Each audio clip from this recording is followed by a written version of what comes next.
Good morning, India. And breaking right now for our viewers in Telangana is the full state lockdown which has been announced by K. Chandrasekhar Rao till the 31st of March. The details of this lockdown are pouring in right now at our CVR English studio as I speak to you. Also breaking right now is KCR's decision to take care of the poor and the needy by distributing 12 kgs of rice and rupees 1500 in cash to buy other groceries for each of the 88 lakh white card holders in the state. That is such a thoughtful move by our Chief Minister right there, let me tell you. Authorities are also just revealing that the state has decided to release 3.36 lakh ton of rice worth rupees 1,103 crores, and not just that, they have also decided to release rupees 1,314 crores for the cash distribution to the poor and the needy people, especially the daily wage workers of Telangana. From CVR English, live at Jubilee Hills, Monday 23rd March 2020. This is your Good Morning India. So grab your coffee or chai and let's get right to that first breaking news about the state lockdown. Telangana Chief Minister K. Chandrasekhar Rao has finally announced a complete lockdown in the state at a press gathering which was held yesterday evening at 7 p.m. at Pragati Bhavan in Hyderabad. According to the lockdown announcement, all offices, schools, colleges and all public places will go into a complete lockdown with immediate effect starting today, this Monday morning as I am speaking to you. The entire state of Telangana has gone into 100% complete lockdown, friends. No gathering of more than 5 people has to be allowed on any road or any street of Hyderabad starting today onwards. However, essential services like the supply of milk packets, vegetables, hospitals and ambulance services would still be made available to the public for a comfortable and a smooth lifestyle.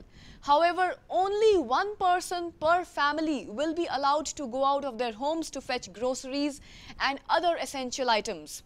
It may be noted that the Hyderabad Metro and the state-run TSRTC buses as well as the private bus services are also shutting down with immediate effect starting today.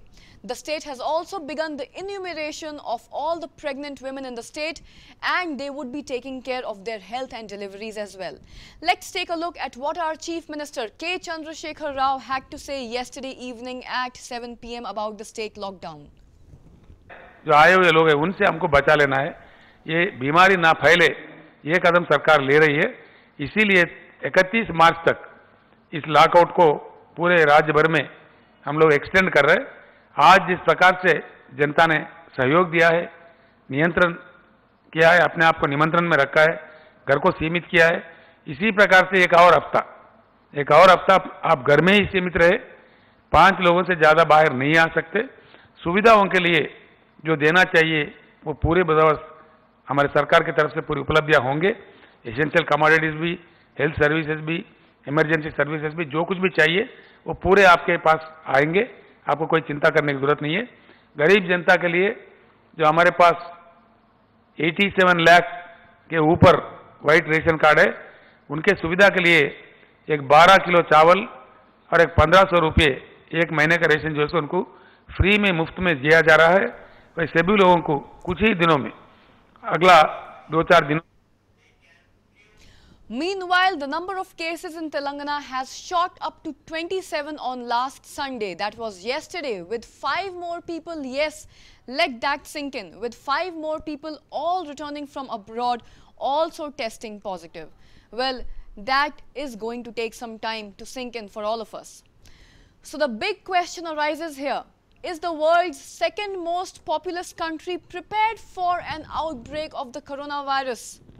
Our Health Minister Harsh Vardhan says that India is thoroughly prepared to handle any situation that could emerge right now. He says that the officials are alert, meticulous and conscious. Well, all that sounds pretty impressive when you speak about it and when you listen to it. but may still not be enough to prevent an outbreak in India right now. Despite Vardhan's claims, India is doing very less testing when compared to the other countries like Italy and Germany, which have been able to bring the coronavirus outbreak under control. Especially if I talk about Germany right now. Germany has been very successful in these current times in bringing the coronavirus pandemic in control in their country. And let me tell you how. That's because Germany has been undertaking widespread aggressive testing.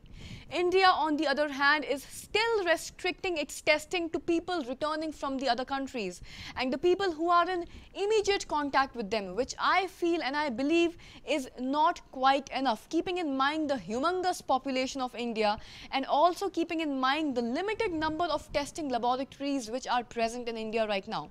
The healthcare system in our country right now stands at a position which is not quite impressive, which means that the total number of testing laboratories, whether in the government sector or in the private sector, is very limited when it comes to the enormous population of the country.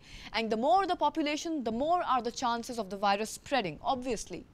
India is not testing the local community to check for stage 3 transmission of this disease. Yes, stage 3, a stage where the disease starts to spread from person to person in the local community.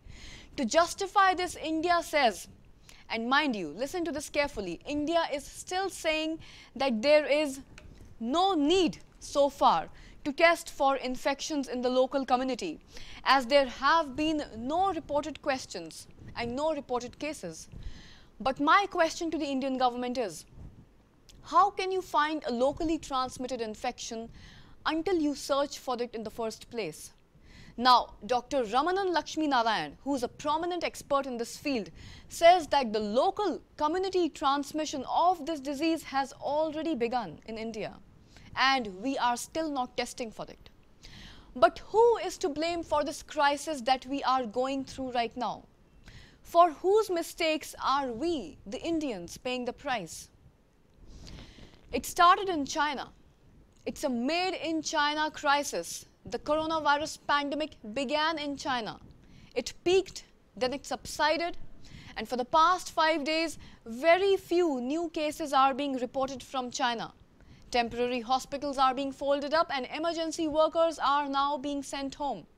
So China is recovering, but the rest of the world is struggling. There are more than 200,000 cases worldwide now. The figure has doubled in the last 2 weeks. More than 8,000 people have died. More than 82,000 people have also recovered. China had almost half of these global cases, more than 81,000 and 3,200 deaths so far. Now China's numbers are falling, but elsewhere the death toll is mounting. The disease is spreading and China is to blame. This is a Chinese virus. Today I'll give you 4 reasons why. Number 1, China ignored the reports of the virus for weeks when it was first reported. Number 2, China specially targeted the whistleblowers of this disease. Number 3, and let me tell you, this one is very important. Number 3, this is the special turning point. China destroyed the test samples of the patients. And lastly, number 4, China lied to the world about how serious the situation is. Had China been transparent about the coronavirus outbreak, the world would have had a head start in containing this epidemic.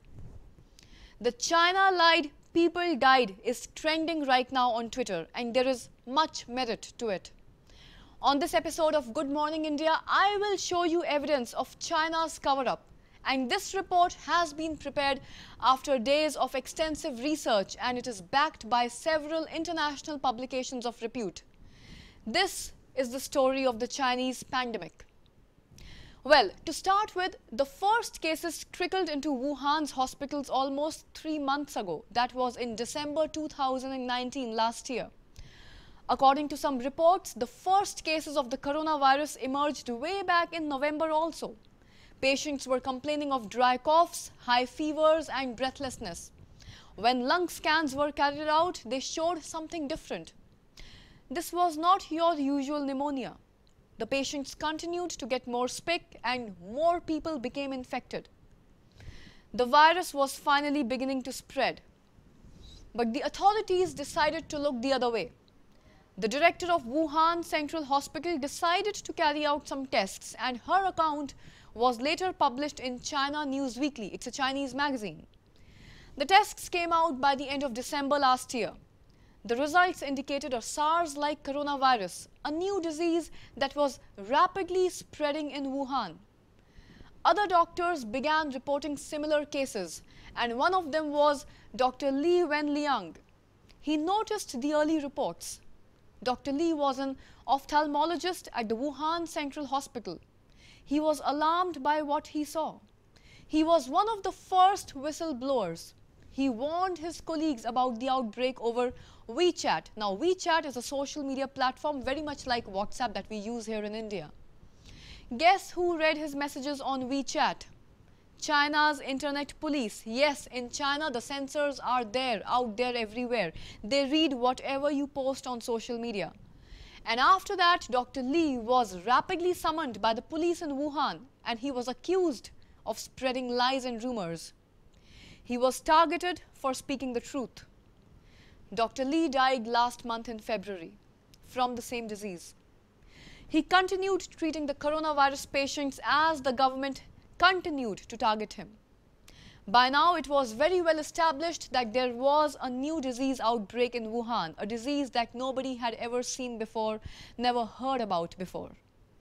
There were several patients and authorities had collected several samples. Researchers were carrying out tests and Beijing had been informed. They knew what was going on. And that is when, friends, the cover-up begins. This is the major turn in the story. On the 1st of January this year, an employee of a genomics company reportedly received a phone call from an official. This is a very important turn in the story. This company was involved in the testing of the coronavirus samples. The Hubei Provincial Health Commission ordered them to stop the testing right away. Stop the testing, you heard it right. They were asked to destroy all existing samples, you heard that right. Destroy the samples, bury the proof of an outbreak. 2 days later, on the 3rd of January, the National Health Commission also ordered all the research institutes to not publish any information. Labs were ordered to transfer any samples that they had or simply destroy them. But this outbreak was too big to hide. And 6 days later, China had to admit, in fact, China was forced to admit that it was dealing with the Wuhan coronavirus outbreak. So to sum it up, when the disease was detected, China refused to acknowledge it. When concerns were raised, China tried to silence voices. When proof was provided, China destroyed it. Beijing knew about the outbreak, but it suppressed the facts and let the virus spread.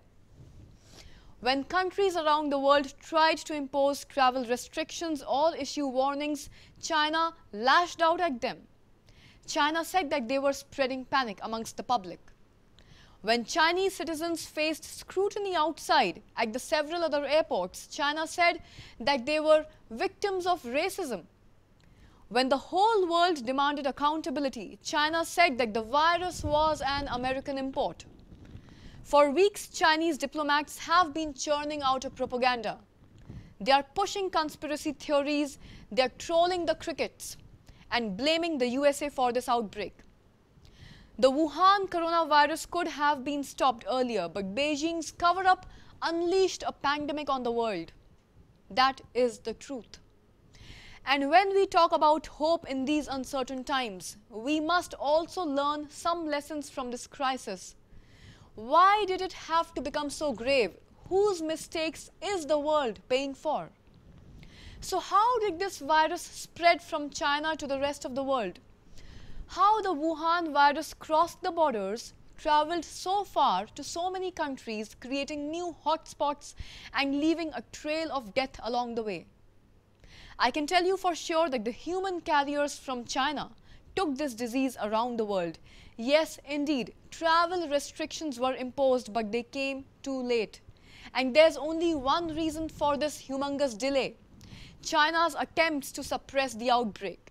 China's resistance to global isolation measures, it slammed the countries worldwide, remember, who had imposed the first travel restrictions.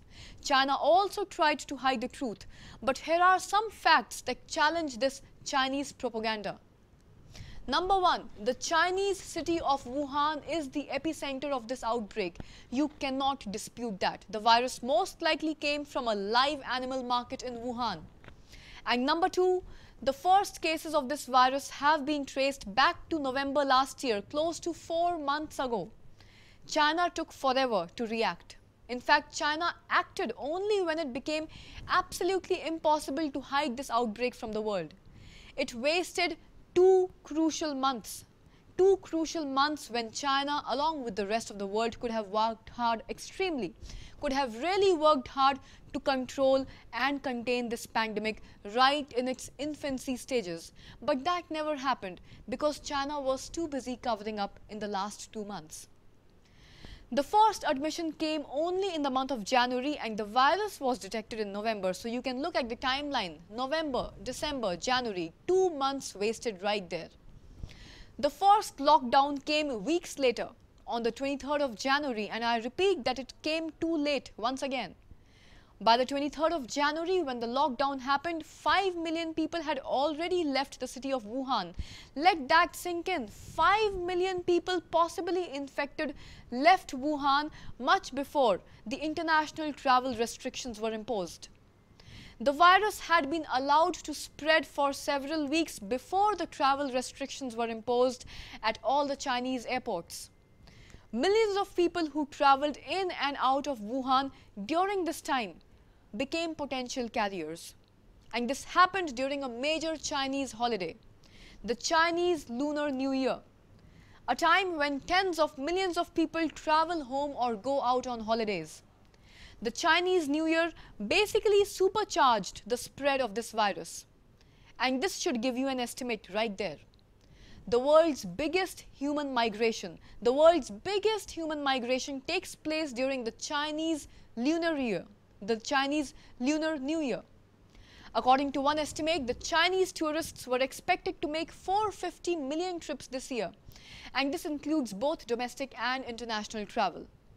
And these trips were scheduled between 24th and the 30th of January, bang in the middle of the coronavirus outbreak in Wuhan. No wonder it spread like wildfire across the world.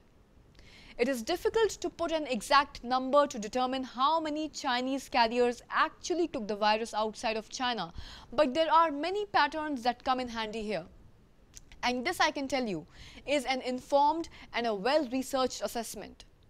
The Journal of Travel Medicine published a paper in the month of January this year. It looked into all the international spread of the Wuhan coronavirus, and just by commercial air travel, this study has named 20 different cities frequented by the travelers from Wuhan during the Chinese Lunar New Year.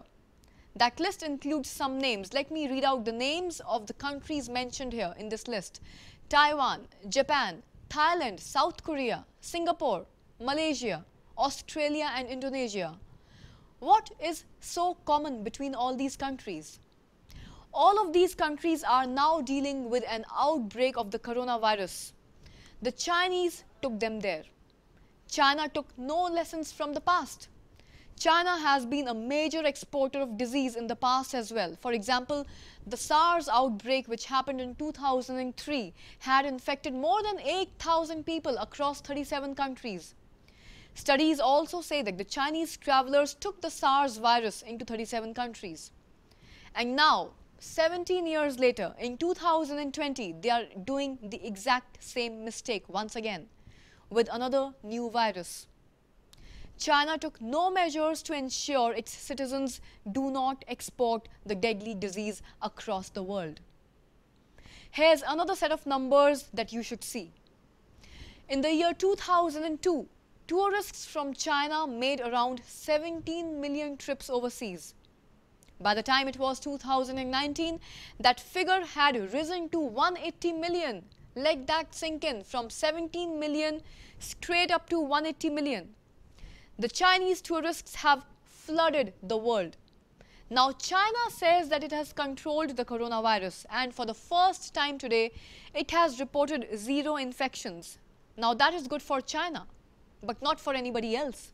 Not good for the rest of the world, which is now busy struggling with this pandemic which has engulfed the rest of the world. I would take that claim with a pinch of salt. It's hard to trust Chinese figures these days, but let's say that they are right. Let us assume that China has not reported any cases in the near past. So what is China doing now? China now is imposing travel restrictions, the same travel restrictions which it had lashed out at. Remember the first countries which had imposed travel restrictions? Chinese government was very angry at that time, and it had lashed out at all these countries which were hell-bent on imposing travel restrictions, and now the Chinese government is doing the same. China is imposing travel restrictions at its airports.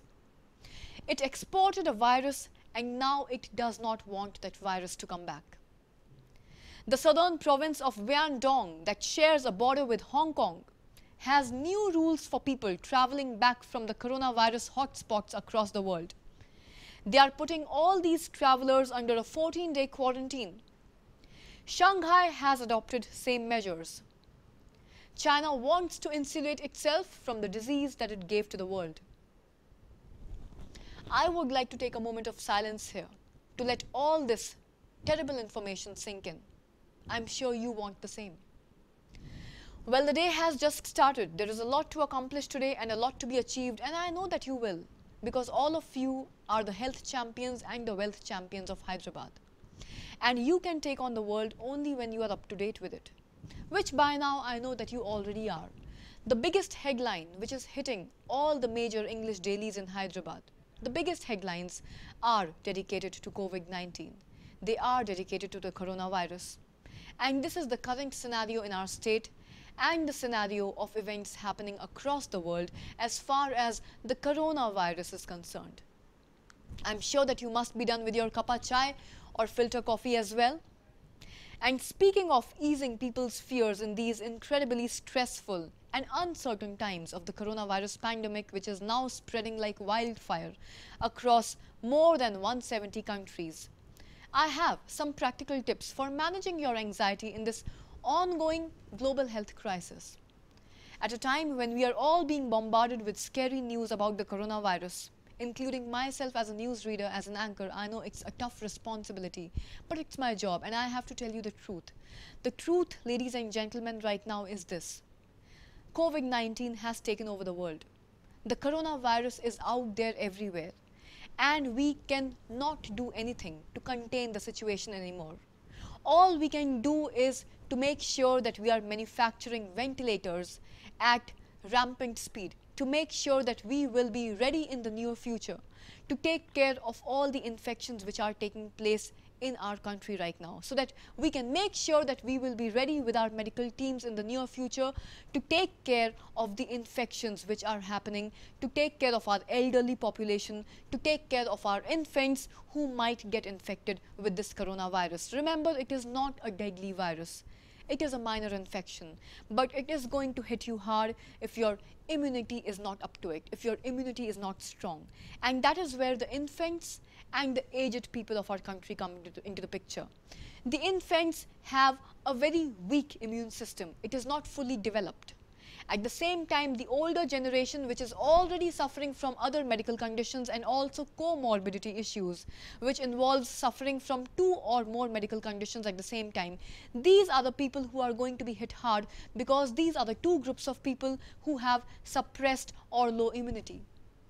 So the idea right now is to prepare our country as soon as possible with as many hospital beds and as many isolation wards and as many ventilators as possible, because trust me, we are going to need these things in desperate amounts in the near future. So that is what we as a nation can do right now. Get ready and get prepared to handle this pandemic, which is going to reach its peak in the coming 2 to 3 weeks in India as well. So when we are bombarded with such scary news about the coronavirus from all the different directions, it is hard not to be scared. It is hard not to be anxious. So how do we deal with this anxiety? Here are some practical tips to deal with your anxiety right now. Get enough sleep. It works big time to boost your immunity, and I cannot emphasize the importance of this enough. Importance of your immunity, which is your first and the most effective line of defense against the coronavirus. Also, it would be helpful to move your body. Get some exercise into your body, even if it is just taking a walk. If you feel alone and isolated, call a friend, call your parents, call a spouse or somebody you can trust. Stay informed about the latest developments on the coronavirus across the world. Stay informed about the latest medical developments also which are happening in relation to the COVID-19 disease and in relation to pressurizing it and breaking it down and tackling with it. But don't obsess, don't ruminate, don't overthink. Overthinking never solves any problem. So stay informed but don't obsess. And finally, a little bit of meditation has also been shown to help. It helps you to calm down, it helps to calm down your nerves so that you are not anxious. And anxiety also breaks down your immunity. And all that you can do right now is to make sure that your immunity stays up. So eat healthy, exercise daily, sleep well, and make sure that your immunity stays up. Stay alert and stay safe. And on that precautionary note, it's time for me to say bye-bye until tomorrow when we will catch up once again with the latest dose of the hottest headlines from across Telangana and across the world. Until then, on behalf of CVR English, this is your host Anukriti Govind Sharma signing off. Take care, and once again, a very happy and a safe good morning to all of you. May all of us be alert, may all of us be safe.